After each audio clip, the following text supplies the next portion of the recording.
Shalom saudaraku, berjumpa kembali bersama dengan saya, Pendeta Jakob Setio. Kali ini saya ingin mengajak Anda semua untuk bersaat teduh bersama-sama, mengawali hari yang baru ini bersama dengan Tuhan. Mari kita berdoa. Tuhan, kami rindu mengawali hari ini bersamamu, dan biarlah firman-Mu akan menguatkan kami, meneguhkan kami, sehingga jalan-jalan kami sepanjang hari ini dituntun dan dipimpin oleh Tuhan sendiri. Berikan hikmat dan pengertian-Mu supaya apa yang kami terima dari renungan firman Tuhan ini sungguh memberkati hidup kami. Kami siap diberkati, terpujilah nama-Mu, dalam nama Yesus kami berdoa. Haleluya, amin. Firman Tuhan kali ini terambil dari Ratapan 3 ayat 11. Ratapan 3 ayat 11 berkata, "Ia membelokkan jalan-jalanku, merobek-robek aku, dan membuat aku tertegun." Saudaraku, ayat firman Tuhan di atas berbicara dengan jelas bahwa Tuhan berkuasa membelokkan jalan-jalan manusia. Apa yang kadangkala kita pikir lurus dan baik belum tentu dalam pemandangan Tuhan. Itulah sebabnya Ia seringkali membelokkan jalan-jalan kita tanpa kita ketahui. Yeremia sendiri mengalami hal itu. Sebagaimana kita ketahui saudaraku bahwa kitab Ratapan ini ditulis oleh Yeremia, bagaimana ia meratapi nasib dirinya dan nasib bangsanya. Sejak Yeremia melayani Tuhan, hidupnya penuh dengan penderitaan, bahkan matinya pun dengan cara mengenaskan.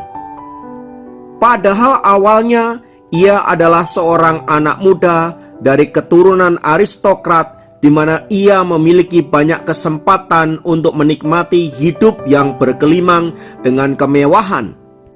Namun entah mengapa di tengah jalan ia merespon panggilan Tuhan, lalu kemudian ia melayani Tuhan sebagai nabinya. Tentu saja yang pertama memang Tuhan yang memanggil dia, sehingga mau tidak mau dia harus mengikuti jalan-jalan Tuhan. Tetapi yang menjadi misteri adalah bagaimana seorang Yeremia yang memiliki kehidupan yang nyaman tiba-tiba merespon panggilan Allah dan melayani sebagai nabi dan berhadapan dengan para penguasa yang jahat pada waktu itu. Keputusannya untuk menjadi nabi itu bukanlah tanpa resiko, sebab faktanya ia kemudian berhadapan dengan para penguasa. Hidupnya penuh dengan penderitaan karena dia terus mengalami ancaman, siksaan, penjara, bahkan mati dengan cara mengenaskan. Secara manusia, pilihan Yeremia itu adalah pilihan yang sangat bodoh. Bagi beberapa orang, tindakan Yeremia memutuskan meninggalkan kehidupan nyamannya dan melayani Tuhan adalah sebuah kebodohan.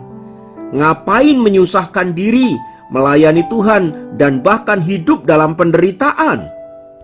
Tapi yang tidak diketahui oleh banyak orang itu adalah bahwa Allah berkuasa membelokkan jalan-jalan seseorang menurut kehendak dan rencananya. Dan semua itu adalah misteri bagi kita semua. Tidak ada yang tahu bagaimana Tuhan membelokkan jalan-jalan kita. Sebagaimana juga yang dialami oleh seorang teman saya. Ia pada waktu muda bekerja di sebuah perusahaan Jerman yang sangat terkenal. Ia bahkan memiliki promosi menduduki jabatan manajer yang sangat bergengsi dengan fasilitas dan gaji yang sangat menawan. Sebagai seorang muda dan berpenghasilan yang cukup, saya kira dia bisa menikmati hidup dan bersenang-senang. Namun di saat karirnya cemerlang, dia justru memutuskan untuk meninggalkan semua itu dan melayani Tuhan sepenuh waktu. Wow, itu keputusan yang sangat gila tentunya. Saya sendiri tidak pernah berpikir bahwa dia seberani itu membuat keputusan yang sangat radikal. Dan dalam perjalanan dia melayani Tuhan, setahu saya memang dia terus mengalami hidup yang tidak mudah. Bahkan kesusahan demi kesusahan secara finansial ia alami. Coba saja bila ia tidak memutuskan untuk menjadi seorang hamba Tuhan, mungkin hidupnya tidak harus menderita seperti itu. Tetapi itu adalah pikiran manusia. Sebab Allah lah yang membolak-balik hati manusia, dan dia juga yang menuntun sampai teman saya ini memutuskan untuk menjadi seorang hamba Tuhan sepenuh waktu. Sekalipun ia mengalami berbagai kesulitan hidup, tetapi yang saya tahu dia adalah seorang hamba Tuhan yang penuh dedikasi, bahkan terus berkarya bagi kemuliaan nama Tuhan.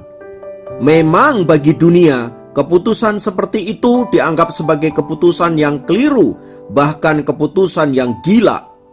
Tetapi adakah yang mustahil bagi Allah? Bila Allah yang membelokkan hati seseorang, siapakah yang dapat menahannya?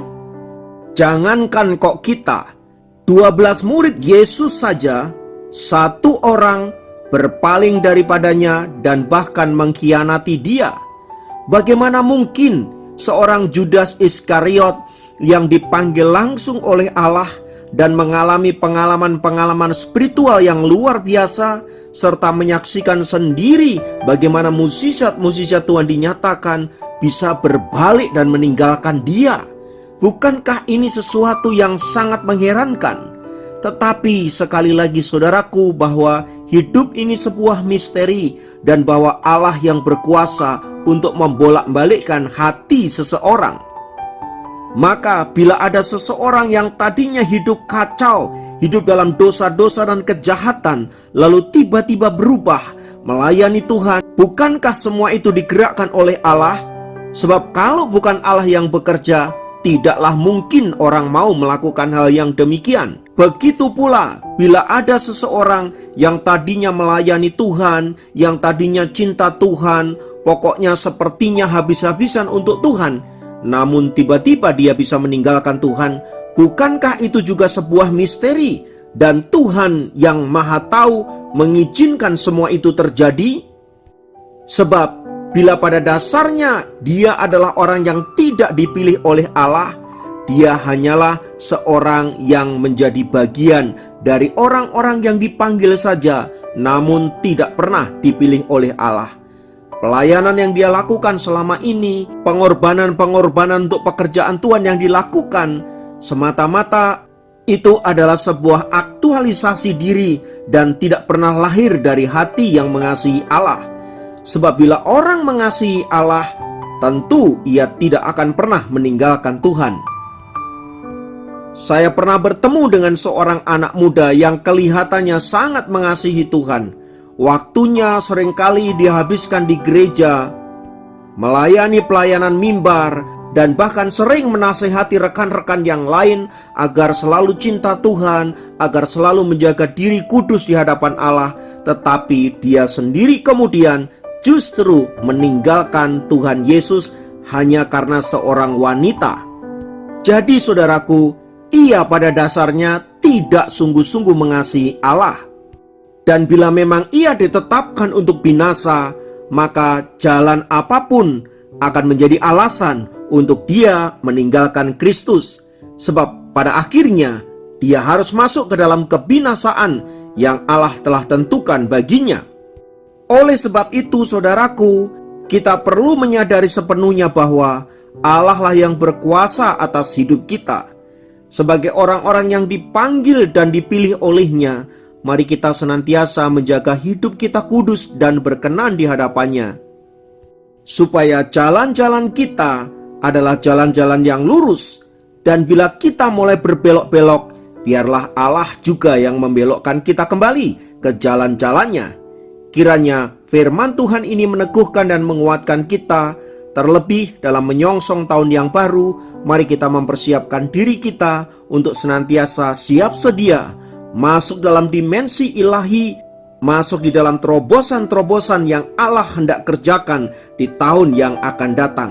Percayalah, Tuhan yang memegang hidup kita, maka Tuhan juga yang akan membawa kita naik level to level, sampai pada akhirnya kita menjadi orang-orang yang luar biasa di dalam Tuhan. Tuhan memberkati, mari kita berdoa. Sungguh kami bersyukur kami punya Tuhan yang luar biasa, yang kami percaya Engkau yang telah menuntun kami sampai kami ada sebagaimana kami ada hari ini.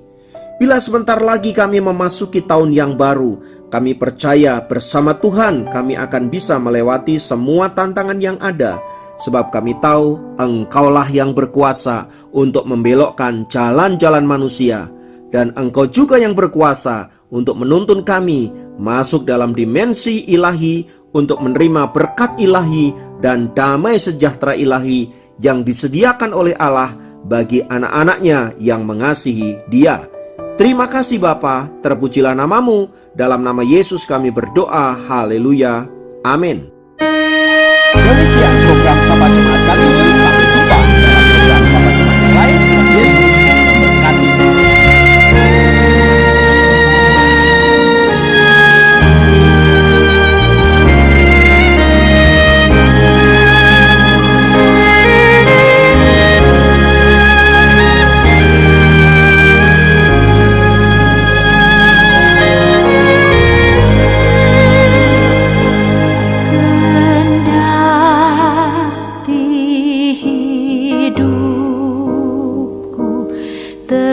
Tentram dan senang dan